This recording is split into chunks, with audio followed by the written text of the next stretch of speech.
Glória a vós, Senhor.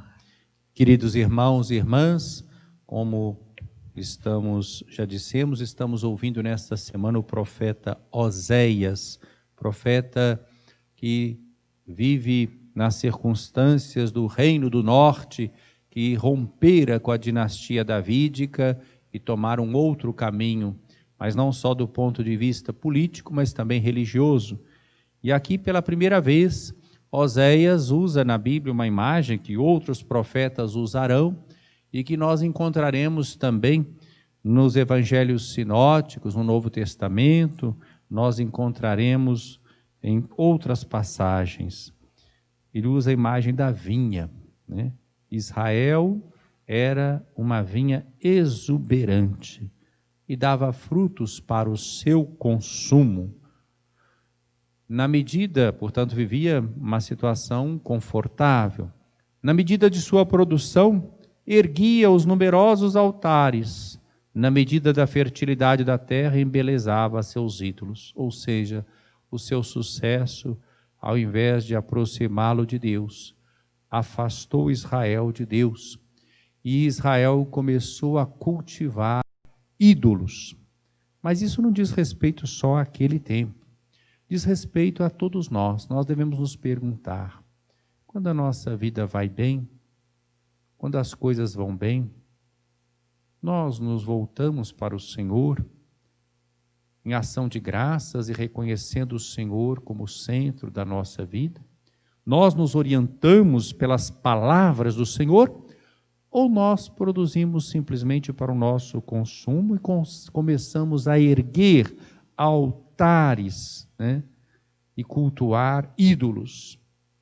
Aqui não me refiro simplesmente a ídolos religiosos, outros deuses, falsos deuses, mas os ídolos da riqueza como valor absoluto da vida, a busca desenfreada do lucro, do bem-estar, do prazer, do poder, como se fossem os valores absolutos da nossa vida, tomando o lugar de Deus. Por isso são ídolos e nos afastam de Deus.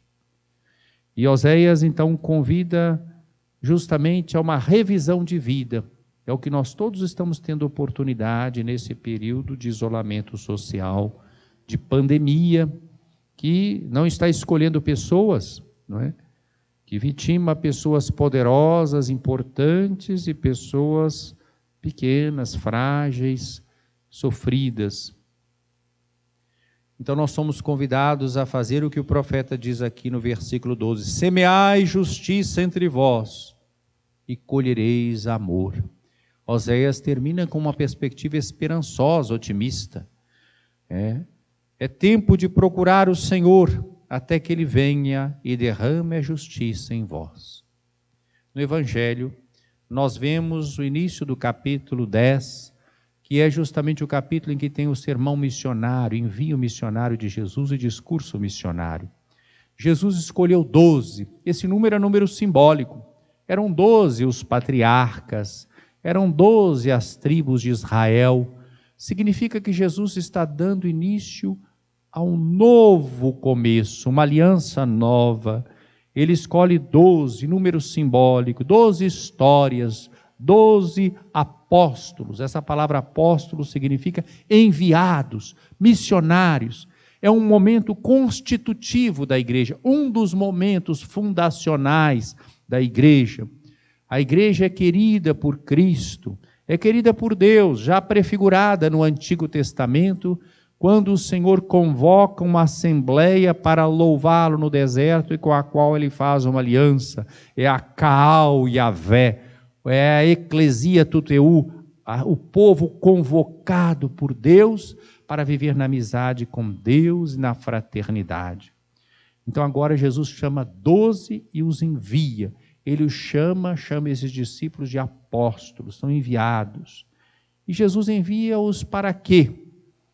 Dá-lhes o poder de expulsarem os espíritos maus e para curarem todo tipo de doença e enfermidade. Ou seja, os discípulos não são enviados só para pregar e ensinar Isso vale para os de ontem e vale para os de hoje, para a igreja de todos os tempos.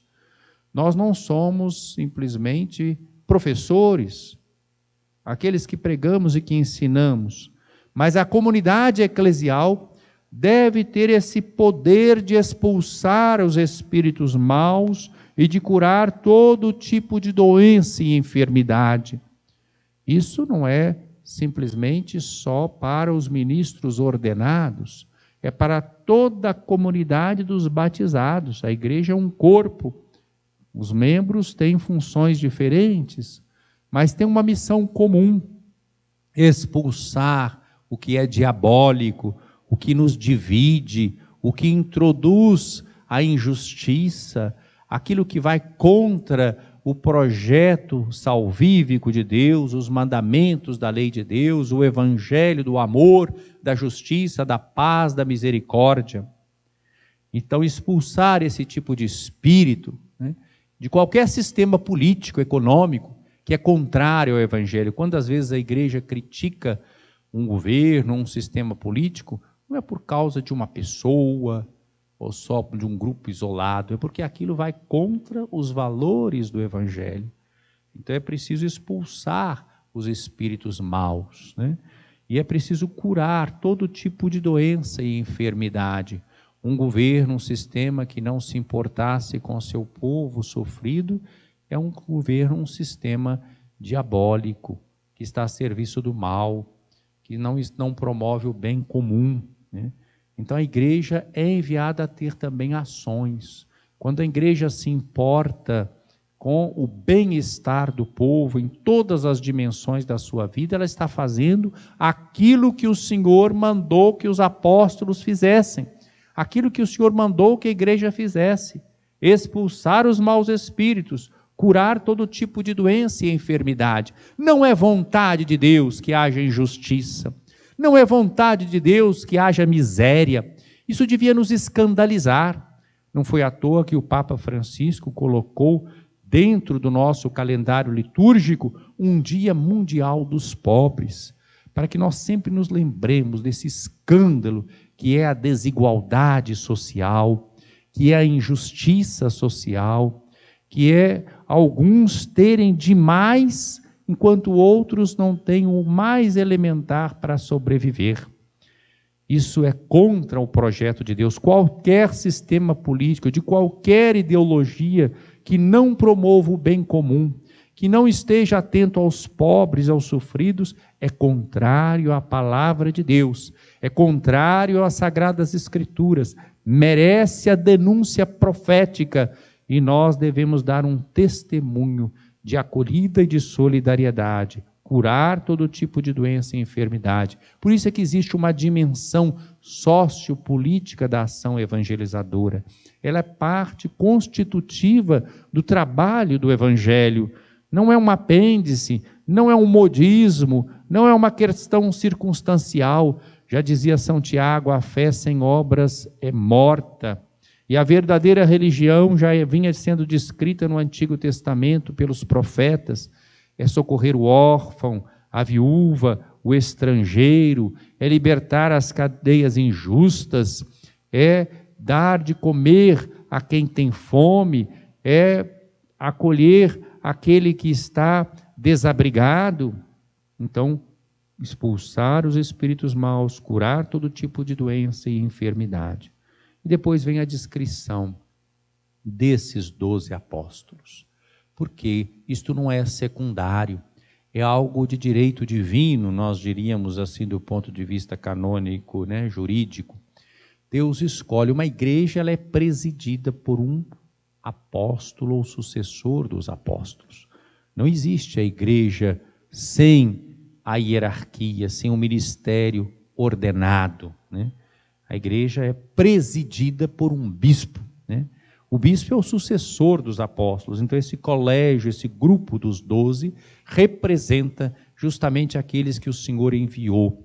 A igreja não é fruto de uma associação, de uma votação. Ela pode e deve ter processos participativos, como muito bem chamou a atenção, por exemplo, a Conferência de Puebla, comunhão e participação, ou o Vaticano II, que chamou tanto atenção para a missão de todo o povo de Deus, mas ela tem aqueles que têm uma responsabilidade, chamados por Deus, enviados com a missão de pregar basicamente o quê? Em vosso caminho anunciai, o reino dos céus está próximo. Que reino dos céus é este? Esse reino dos céus é uma maneira de falar de Deus. Deus está próximo. A realeza de Deus, a vontade de Deus, o reinado de Deus está próximo. Estava próximo demais, porque Jesus estava ali presente. E como é que esse reino ia ser inaugurado? Era justamente com o mistério pascal, o mistério da paixão, da morte e da ressurreição de Jesus. Jesus inaugurou o reino, ele é o reino em pessoa. Nós dizemos na teologia, no grego, não é? Ele é a auto-basileia, né? É o reino em pessoa, porque ele é o enviado do Pai por excelência. Então ele envia esses seus apóstolos para continuar a sua missão. O que ele fazia? Expulsar o mal, curar e ajudar o povo a viver na verdadeira dignidade dos filhos e filhas de Deus, anunciando o reinado de Deus, a presença de Deus. A igreja, então, ela não anuncia a si mesma, ela anuncia o reino de Deus inaugurado por Jesus Cristo. É com o olhar fixo em Jesus, aquele que se encarnou, o Filho eterno do Pai, que passou entre nós, expulsando o mal, libertando o ser humano, que enfrentou a paixão, a morte e a ressurreição. É esse Jesus que nós anunciamos. A igreja não tem outro anúncio a fazer, a não ser a pessoa de Jesus Cristo, o evangelho que ele inaugurou com a sua vida, com a sua palavra, com os seus gestos. Que nós todos possamos assumir essa missão. É tempo de nos voltarmos para Deus. Como temos levado a nossa vida? Nós somos uma vinha que cultivamos simplesmente os produtos para o nosso consumo? Que edificamos altares e cultivamos ídolos? Ou nós somos um povo de enviados para sermos solidários com os irmãos e irmãs, expulsarmos o mal e proclamarmos com a vida, as palavras e os dons que Deus nos deu, a proximidade de Deus da nossa vida? Nada pode nos separar do amor de Deus revelado a nós na encarnação, na vida, na paixão, na morte e na ressurreição de Jesus. Nem tribulação, nem perseguição, nem fome, nem nudez, nem perigo, nem espada. De tudo isso nós somos mais do que vitoriosos, graças a nosso Senhor Jesus Cristo. Louvado seja nosso Senhor Jesus Cristo. Para sempre seja louvado.